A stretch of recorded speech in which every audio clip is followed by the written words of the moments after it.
예, 북미 정상회담을 앞두고 북한에 억류 중인 미국인 3명의 석방이 임박한 것으로 알려지면서 같은 처지에 있는 우리 국민들 상황에도 관심이 쏠리고 있습니다. 한편 트럼프 미국 대통령이 주한미군 감축 검토 명령을 내렸다는 뉴욕타임스 보도 관련해 청와대는 백악관이 사실이 아니라고 확인해줬다고 밝혔습니다.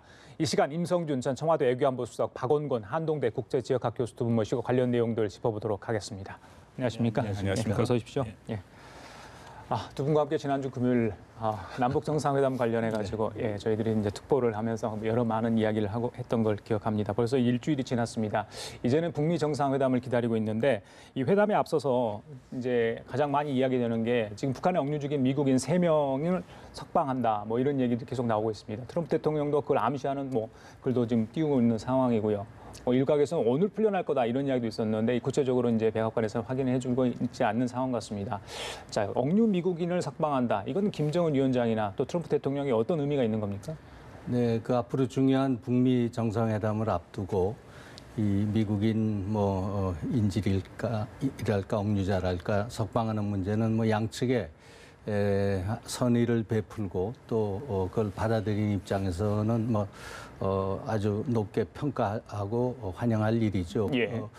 특히 얼마 전에 작년인가 재작년에 원비어 청년이 이제 석방 직후에 사망한 사건이 일어나서 북한이 억류했던 미국인 문제에 대해서 미국 국민들의 관심이 굉장히 높았고요. 예. 이번에는 그런 상황은 아닌 것 같지만은 하여튼 북미 정상회담을 앞두고 양측이 그런 선의의 어떤 선물을 주고받는 거 대단히 좋은 일이라고 생각을 합니다. 예. 김정은 위원장으로서는 어떤 비핵화, 그러니까 핵을 포기하는 문제, 그리고 인권 관련해서 끊임없는 미국의 어떤 그런 압박이 있었지 않습니까? 네. 억류된 3명을 동시에 풀어준다. 어떤 배경으로 이런 조치를 이제 할 것으로 예상을 하시는지요? 미국 내 여론에 미치는 영향이 매우 크겠죠. 임 대사님 말씀하신 것처럼 오토 원비어 사건 때문에 미국 내에서 북한에 대한 여론이 굉장히 안 좋아지지 않았습니까? 근데 만약에 지금 3명의 억류된 미국 인질들이 풀려난다. 제 생각에는 글쎄요, 줄리아니 시장이 얘기를 하기를 오늘 나온다 얘기했는데 아마 트럼프 대통령이면 기왕이면 이제 미국 북미 정상회담 때 아마 판문점이 됐던 어디다 됐던 자신의 에어포스 원 전용기 아마 태우고 그렇게 올 가능성이 조금 더 있지 않을까 조심스럽게 예측해 봅니다. 그러면 더 확실하게 이제 그림이 생기고 또 나름대로 트럼프 대통령의 성향상 또 자신의 그런 업적이다. 이미 그런 얘기는 했고요. 이전 정부에서 못 풀었던 그런 문제를 자신이 풀어간다. 근데 이게 미국 국내적으로 매우 중요한 것이 미국 의회 같은 경우에는 북한 핵 문제도 중요하지만 인권 문제도 굉장히 중요합니다. 그래서 작년에 통과된 대북제재 강화법 같은 경우에는 인권 문제를 굉장히 중요한 그런 일종의 기준으로 삼고 있거든요. 그러니까 그런 의미에서도 앞으로 북미 미국 정상회담을 앞두고 뭔가 그런 제스처를 보여줘야 앞으로 제재 완화는 결국 미 의회가 많은 분야 키를 잡고 있는데 그쪽에도 영향을 줄 수 있다. 그런 판단이 있을 거라고 생각합니다. 이 인권 문제는 반드시 앞으로 제기가 될 겁니다. 미국에서도 제기가 되고 지금 인권에 관한 유엔 결의안이 여러 차례 지금 통과가 된 상황이고 하기 때문에 김정은 위원장으로서는 이번에 이 억류자를 풀어줌으로써 북한의 인권 상황이 이제 거기에 대한 좀 어떤 비난이랄까 이런 걸 선제적으로 막는 그런 효과도 좀 있겠죠. 자, 미국의 이제 북한에 억류 중인 한국계 미국인 3명의 석방 이야기가 나오다 보니까 역시 이제 북한에 억류 중인 우리 국민들 6명이 지금 있는데 과연 그분들은 어떻게 되는 건가? 우리 정부는 그분들을 어떤 풀려나기 위한 노력을 열심히 좀 하고 있는 건가? 계속해서 끊임없이 기회가 있을 때마다 저희들 촉구를 해왔는데 여전히 소식은 없습니다. 이번 기회에 같이 나올 수 있는 어떤 그런 계기가 될 수 있을까요? 제 판단에는 한국 정부 당연히 노력을 할 거고요. 통일부 당국자가 얘기한 거에 비하면 그 문제에 대해서 구체적으로 확인해 드릴 사안은 없다. 그렇게 얘기한 것은 지금 하고 있는지 안 하고 있는지 이제 정확하게 표현을 하지 않았는데요. 인권 문제에 대해서는 2가지 방법의 접근이 있습니다. 하나는 굉장히 공개적으로 하는 거죠. 미국 같은 경우에 이번 트럼프 대통령이 상당히 공개적으로 압박을 가한 거고 또 하나는 좀 비밀리에 협상을 하는 게 있습니다. 왜냐하면 이게 상대국이 있고 대부분 이제 그것이 북한과 같이 인권 침해 국가이기 때문에 지도자의 그런 일종의 명분이 굉장히 중요하잖아요. 근데 실질적으로 결과를 얻는 것이 또 중요하기 때문에 예. 비밀 협상을 많이 합니다.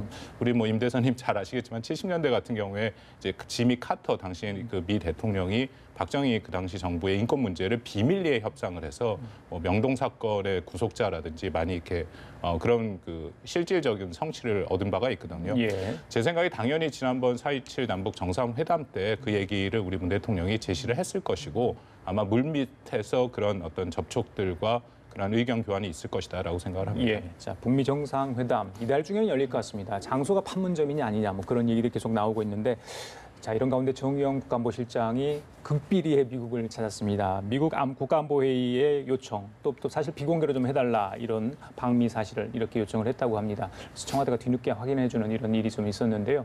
그래서 이번에 가는 거는 이제 아무래도 북미 정상회담과 관련해서 어떤 좀 사전 조율할 부분이 분명히 있어 보이는데 어떤 내용을 주로 이야기할까요? 네, 저는 뭐 오히려 정의용 실장의 방미가 좀 늦은 것 같아요. 아, 저는 그렇습니까?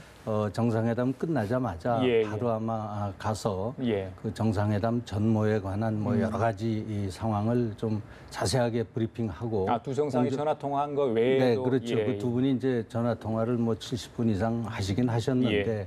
뭐 전화로 하는 거 하고 또 실제 상황을 가서 직접 얼굴을 맞대고 설명하는 거하고는 좀 다르니까요. 예. 저는 특별히 이번에 가가지고 소위 그 두 다리 그에서 두 분이 이제 뭐 한 3, 40분 이상 길게 아무런 배석자도 없이 이제 얘기를 하셨는데 예. 아마 그 지금 트럼프 대통령으로 제일 궁금한 것이 역시 그러한 뭐 여러 가지 안건에 대한 내용보다도 이 김정은 어떤 사람인가, 어떤 성향 사람인가. 예. 이제 소위 트럼프는 그 딜하기를 좋아하는데 나하고 이제 딜을 어떻게 이제 진행을 시켜서 예, 예. 뭐 그 성공을 하느냐. 예. 그렇기 때문에 김정은의 그 스타일, 야. 협상 스타일 뭐 이런 거에 대해서 좀 자세하게 노하우를 듣고 우리 싶어 할 저희들이 먼저 이제 겁니다. 좀 네, 습득을 하지 그래서 않았습니까? 그걸 이번에 좀 뭐 전수시키는 정의용 과정이다. 실장께서는 볼턴 보좌관하고 만난다 그러는데 경우에 따라서는 혹시 트럼프 대통령하고 직접 좀 이렇게 만나는 기회도 있을 수 있다. 저는 예. 뭐 그렇게 생각이 드는 예, 거예요. 뭐 궁금한 거 직접 또 물어볼 수도 있겠네요. 예, 어떻게 보십니까? 예, 그 도보다리 회담 매우 중요하다고 저도 생각을 하고요. 공개되지 않은 부분이니까 그런 분위기 전달 당연히 필요하다라고 생각하고 더불어서 지금 아마 미국도 마지막 준비일 것 같습니다. 뭐 사실상 개최지는 아마 정해졌을 가능성이 있는데 아직 발표를 안 하는 것 같고요. 그러기 위해서는 최종적인 미국 측에서도 이제 비핵화 문제라든가의 입장을 정리할 필요가 있고 그러기 전에 이제 한국과 협의가 필요하겠죠. 특히 예. 이제 한국과 같이 움직여야 할 부분들이 적지 않게 있기 때문에 예를 들어서 이제 종전선언 같은 경우에는 우리가 얘기를 했고 또 트럼프 대통령도 그것을 축복이다라고 얘기를 했기 때문에 과연 그러면 그것을 갖고 어떻게 북한과 협의를 할 것이 협상을 할 것인가라는 문제 그건 결국 평화협정 문제랑도 연계돼 있으니까 예, 그런 예. 문제에 대한 최종적인 입장 조율이 필요할 것이다라고 생각을 하고요. 예. 하나는 더 여전히 그 미국 간의 격차가 있는 보상 문제, 뭐 그게 결국 체제 안전 보장이랑도 연결돼 있습니다만 그 문제랑 또 그 비핵화의 속도, 방법이 결국은 지금 미국 간의 가장 어려운 문제인데 거기에 대해서 이제 한국의 입장들 예. 뭐 그런 것들을 최종적으로 조율하지 않을까 그렇게 예상을 해봅니다. 예, 북미 정상회담을 앞두고 북한이 앞서 얘기한 그 억류 미국의 석방 문제 그리고 이처럼 핵실험장 폐쇄 얘기 지금 뭐 선제적으로 조치를 하고 있다. 일부 뭐 삼봉갱도 전선을 좀 철수하고 있다. 뭐 이런 얘기까지 나오고 있는 상황 아니겠습니까? 자, 어떻게 과연 이 6개 갱도를 다 폐쇄를 할 거며 또 전문가와 언론인들을 참관시켜서 볼 수 있게 했겠다는데 그 시기는 좀 언제쯤 될 건지 그 부분도 좀 궁금하거든요. 그래서 지난번에 아마 5월 중이라고 맞습니다. 했던 것 예, 예. 같은데 과연 지금 그 북미 정상회담이 좀 앞당겨지는 그런 뭐 추세 아니겠습니까? 그래서 과연 그 정상회담 전에 모든 걸 완료하고 국제적인 전문가 언론에 공개하고 근데 이제 지금 우리 측에서는 이것을 IAEA라든가 UN이라든가 이런 기관에서 와서 참관하기를 원해 가지고 우리 예. 문 대통령께서 지난번에 구테스 UN 사무총장하고 통화도 하시고 그래서 그런 기관들이 실제 와서 이제 참관하면서 검증을 할 것이냐 뭐 이런 것이 중요하다고 봅니다. 그 기술적인 뭐 그 폐쇄 방법에 대해서는 뭐 이제 전문가들이 여러 가지로 얘기를 하죠. 이제 핵 오염이 안 되는 방향에서 예. 그걸 폭발하던가 예. 뭐 그걸 막아버리던가 뭐 이런 여러 가지 얘기는 나옵니다만은 그 중요한 것은 이제 국제사회 어떻게 이것을 정말 그 검증을 통해서 그렇게 확고하게 하느냐 이것이 중요하다고 봅니다. 예, 그 막는 방법은 뭐 여러 가지가 있다고 제가 들었는데 영구 폐쇄, 그러니까 안전하게 북한 측에서 어떤 그런 걸 폐쇄할 수 있는 기술력은 충분히 갖고 있겠죠. 예, 뭐 1, 2번 갱도 같은 경우에는 그렇지만 이제 수차례 사용을 했기 때문에 그 자체가 이미 폐쇄가 돼 있고 또 그것을 또 잘못 다시 폭발을 할 경우에는 뭐 지진이라든지 방사능 오염 그럴 위험성이 좀 있다라는 거죠. 그래서 현재로서는 그냥 콘크리트를 부어 넣어서 막는 방법이 제일 효과적이지 않을까 그렇게 얘기가 되고 있고요. 예. 다만 3, 4번 갱도는 3번 갱도 같은 경우에는 확인이 됐는데 4번 갱도 같은 경우에는 지금 6차 핵실험 이후에 지금 발견된 거라서 완공이 됐는지 여부는 아주 확실치 않습니다. 3, 4갱도는 뭐 사진에서 많이들 보셨겠지만 1, 2갱도랑 좀 떨어져 있어서 그쪽은 오히려 이제 폭발을 시키고 또 필요하면 콘크리트로 입구를 막는 그런 방법을 쓸 수 있다라고 알려져 있습니다. 예, 자 남북 정상회담 후속 조치도 이제 발빠르게 좀 진행이 되고 있습니다. 이제 준비위원회에서 이행 추진위로 이제 바뀌었죠. 위원장은 뭐 임종석 실장이 계속 맡기로 했고요. 글쎄요, 이제 판문점의 후속 조치 그리고 이제 비핵화 논의, 뭐 이제 북미 정상회담 준비도 좀 해야 되는 거 같고 일이 좀 빡빡한데 그래서 어제 이제 임종석 실장이 첫 회의를 하면서 이번엔 과거와 달리 뭔가 될 것 같은 느낌이다 이런 이야기입니다. 그 회담이 직접 있었기 때문에 그런 분위기를 느꼈을 거고 또 북한과 또 미국 측의 어떤 그런 협조랄지 이런 것들이 좀 잘 되고 있다 이렇게 해석하면 될까? 이 말의 의미는 뭐라고 보십니까? 네, 분위기는 지금 뭐 좋다고 볼 수 있죠. 그리고 과거에는 뭐 아직도 그 완전한 그 신뢰 관계가 없는 상황에서 이런 이행 조치를 한다는 것이 참 밀고 땡기고 참 힘든 상황인데 이번에는 그 2007년도 그 노무현 대통령 이제 정상회담 시에 나온 14선언 예. 그때 뭐 그 합의사항이 많습니다. 많았죠. 네. 그것을 뭐 이행할 이제 시간도 좀 없었고 그때와는 좀 상황이 다른 거 아니냐 우리 정부는 그렇게 받아들이는 것 같고요. 뭐 오히려 그냥 너무 빨리 움직이는 거 아닌가 그런 생각도 들 정도고 예. 차분하게 뭐 우리 국내 그적인 어떤 그 국민들의 좀 합의를 이렇게 만들어 가면서 전체적인 그림을 보면서 이렇게 좀 이행을 하는 것이 좋겠다. 예. 뭐 너무 빨리 어느 한 것 뭐 두 개 뭐 이런 걸 이행 뭐 해서 이런 예. 그 분위기를 만들고 보이는 것보다도 좀 차분하게 하는 게 좋지 않겠느냐 예. 저는 그런 생각이 수석님 듭니다. 예전에 청와대에 계셨는데 지금 청와대가 이 사실 남북 관계를 좀 주도적으로 역할을 하고 있잖아요. 컨트롤 타워 역할을 하는데 당분간은 뭐 청와대가 주도하고 이후에 뭐 정부 부처랄지 또 총리실이랄지 다 관여가 돼야죠. 경제부처가. 그렇죠. 관여. 예. 컨트롤 타워는 지금 시스템이 괜찮다고 보십니까? 뭐 아무래도 지금 모든 게 이제 정상 그 회담의 결과로 나오는 것이고 하기 때문에 청와대가 좀 주도해서 할 수밖에 없고 예. 앞으로는 그 남북 간의 여러 가지 그 분야에 따라서 실무 회담이 많이 개최가 될 겁니다. 그렇게 되면 뭐 청와대 혼자 할 수 없는 거고 각 관련 부처에 이제 그 공무원들이 나서야 되고 예. 그렇기 때문에 좀 전 그 범정부적인 예. 그러한 이행 추진위원회가 이제 제대로 자리를 잡아야 될 것 같아요. 예, 알겠습니다.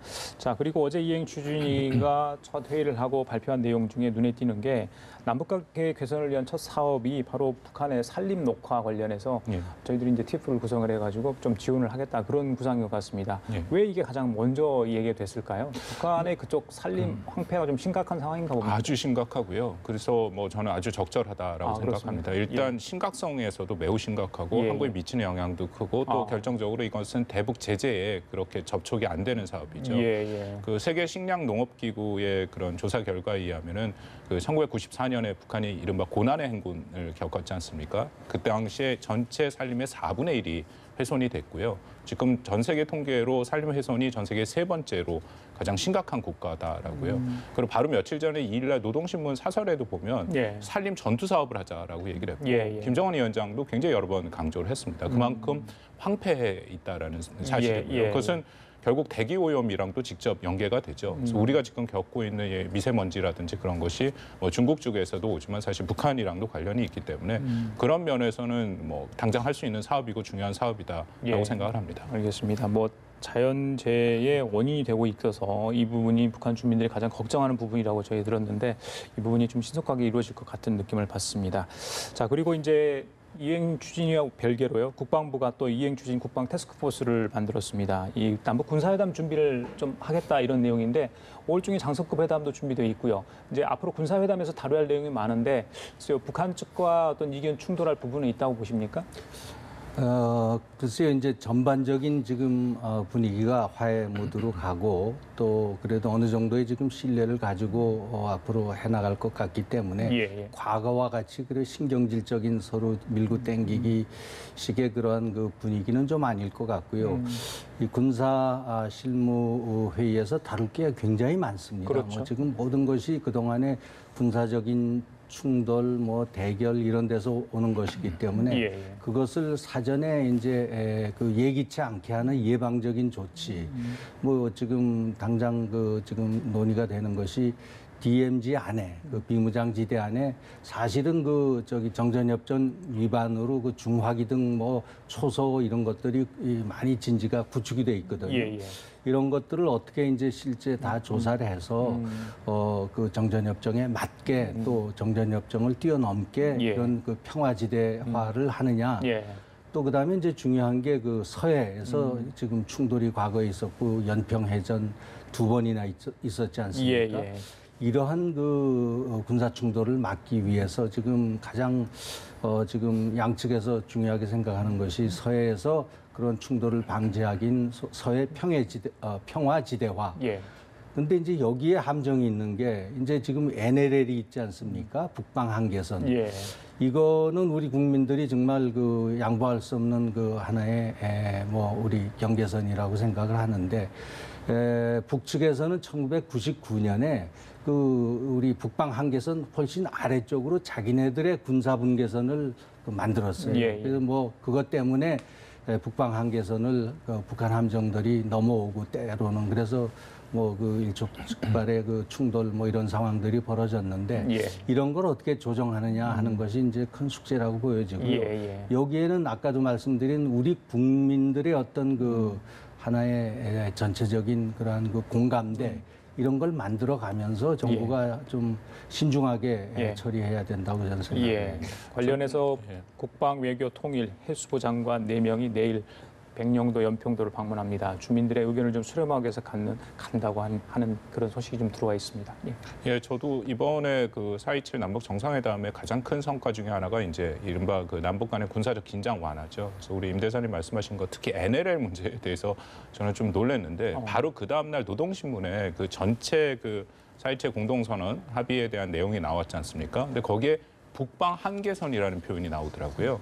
근데 북한은 지금 북방 한계선이라는 표현을 안 쓴 지가 꽤 오래됐는데 그 의미는 뭐 조금 조심스럽기만 합니다만 북한이 북방 한계선을 인정하는 거 아닌가 이제 그런 해석도 가능하고요. 그러게요. 만약에 그것이 인정이 된다면 그러면 정말 NLL 쪽에서의 긴장 완화는 가능한 부분이 있죠. 그래서 그 부분은 또 뭐 제재에 걸리는 것이 아니고 남북 군사적 긴장 완화라는 것은 전체적으로 다 국제사회가 환영할 만한 일이기 때문에 그것부터 먼저 추진하는 것은 중요하다라고 생각을 합니다. 예, 알겠습니다. 자, 그리고 오늘 아마 우리 외교군 당국을 가장 깜짝 놀라게 했던 소식이 아닌가 싶습니다. 미국 트럼프 대통령이 미 국방부에 주한미군 병력 감축 옵션을 준비하라는 명령을 내렸다는 뉴욕 타임스 보도가 나왔습니다. 그런데 그 이후에 미 국방부와 청와대가 사실 확인을 해보니 사실이 아닌 것으로 일단 이렇게 확인이 됐습니다. 정윤 국가안보실장을 통해서 직접 백악관을 통해 확인을 했다고 합니다.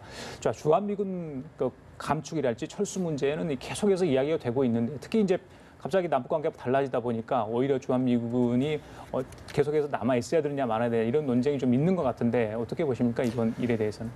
네, 뭐 대단히 민감한 문제고요. 네, 우리 국민들이나 지금 우리가 그래서 그 문정인 그 특보가 뭐 조금 자기 진위가 달리 전달됐다고 하면서 나중에 좀 그 수정을 했지만 이 문제는 앞으로 아무래도 제기가 될 것 같습니다. 제 개인적인 북측에서도 생각으로는. 이야기가 할 건가요? 뭐 양측에서 그다음에 여러 가지 차원에서 지금 그 하나의 그 평화 협정이 되고 그 전반적인 한반도에서 긴장 완화가 되고 하면은 그 주한미군 물론 뭐 그 미국의 세계 전략 그러한 차원에서 동북아의 어떤 전반적인 평화와 안정을 유지하기 위해서 지금 있는다 하지만은 이 주한미군을 여기에 주둔시키는 데는 뭐 막대한 그 미국으로서의 재정적 부담이 있고요. 예.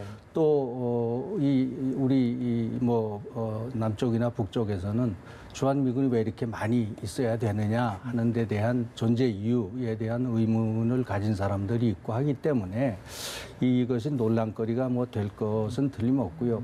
그리고 여기에 대해서 지금 북한이 진정한 그 생각이 뭐냐, 지금까지는 뭐 괜찮다, 있어도 좋다 예. 하고 인정하는 듯한 그러한 보도들이 나오고 있습니다만은 그게 확인된 건 아니고, 또 중국이 여기에 대해서 어떻게 생각하느냐, 그렇죠. 뭐 이런 예. 여러 가지 그 국제적인 함의들이 있기 때문에 이 문제는 좀 앞으로 논란이 될 소지가 많다. 저는 그렇게 문정인 봅니다. 특보 기고문 논란 이후에 갑자기 이게 나오다 보니까 좀 상황을 이렇게 엮어서 이야기할 수밖에 없는 것 같습니다. 예, 교수님. 주한미군 문제는 매우 민감하죠. 왜냐하면 주한미군 문제가 지금 이 시점에서 얘기가 된다라면은 결국 북한의 비핵화 의지 자체가 다시 한번 흔들리고 의심이 되거든요. 우리가 늘 얘기하는 것이 북한이 우리가 생각하는 북한의 비핵화냐, 아니면 조선반도 비핵화냐, 아니 심지어는 조선반도 비핵 지대화냐, 거기에 핵심이 결국 주한미군이고 미국이 운영하는 전력 자산을 얘기를 하는 거죠. 예. 그렇기 때문에 우리 대통령도 여러 번 주한미군 철수는 이거 논의의 대상이 아니다라고 얘기를 했고,